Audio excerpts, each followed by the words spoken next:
problema natin yan siya. So, kopyahin muna natin itong nasa taas. 5a plus 7b. Tapos, minumultiply sa b over yung b plus 2b, and that also the same as b, kasi ginahanapan natin ito ng greatest common factor dito. Ang greatest common factor dito sa b plus 2b ay 1b or b lang. Sinulat lang natin ng 1. Pareho lang yan siya. So, i-factor out bali natin ito. So, that will be, bali, divide natin ng b. b divided by b is equals to 1 plus 2b divided by b, and that is equals to 2. Kasi makancel out na itong si b rin.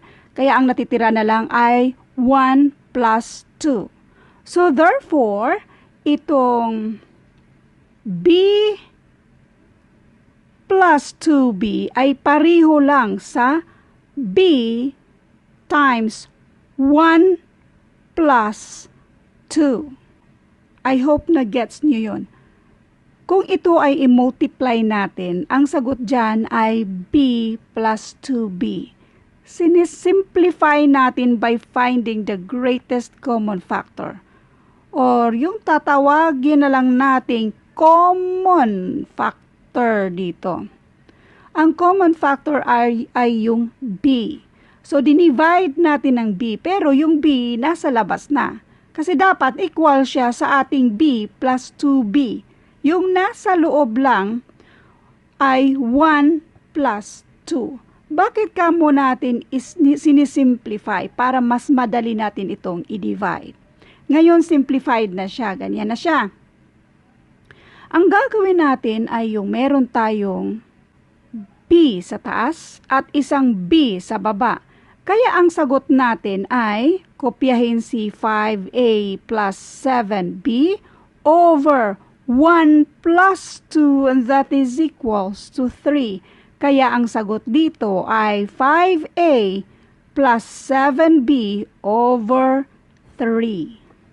Next, number 4. By the way, ang grade ko po sa algebra dati ay perfect. Or sabihin na natin, kung hindi man 100% ay 99% yung grade natin sa algebra.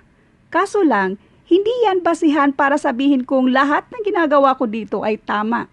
Lalong-lalo na yung mga terms na binabanggit ko dito. Kaya please comment down below kung sa tingin nyo may mali ako.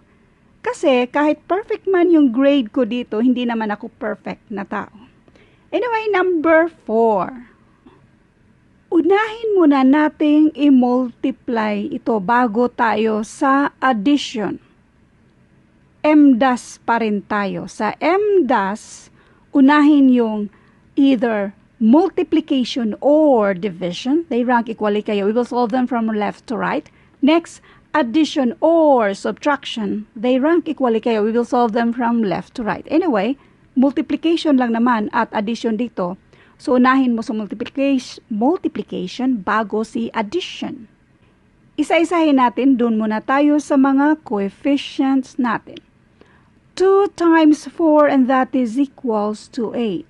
Now, yung mga variables natin, x squared, y squared, kopyahin lang yan si x squared, y squared. Ma'am, ba't ka hindi nag-add ng mga exponent? Wala naman tayong i-add dyan kasi yung mga base natin or yung mga variables dyan ay hindi naman pareho. So, kopyahin mo lang yan siya. So, therefore, itong 2x squared times 4y squared is equals to 8x squared y squared. Ngayon, pwede na natin yung i-add sa 6x squared y squared. Ang mga variables natin ay pareho. So, kopyahin lang si x squared y squared. At mag-add tayo sa 8 plus 6, and that is equals to 14. Kaya ang sagot dito ay 14x squared y squared.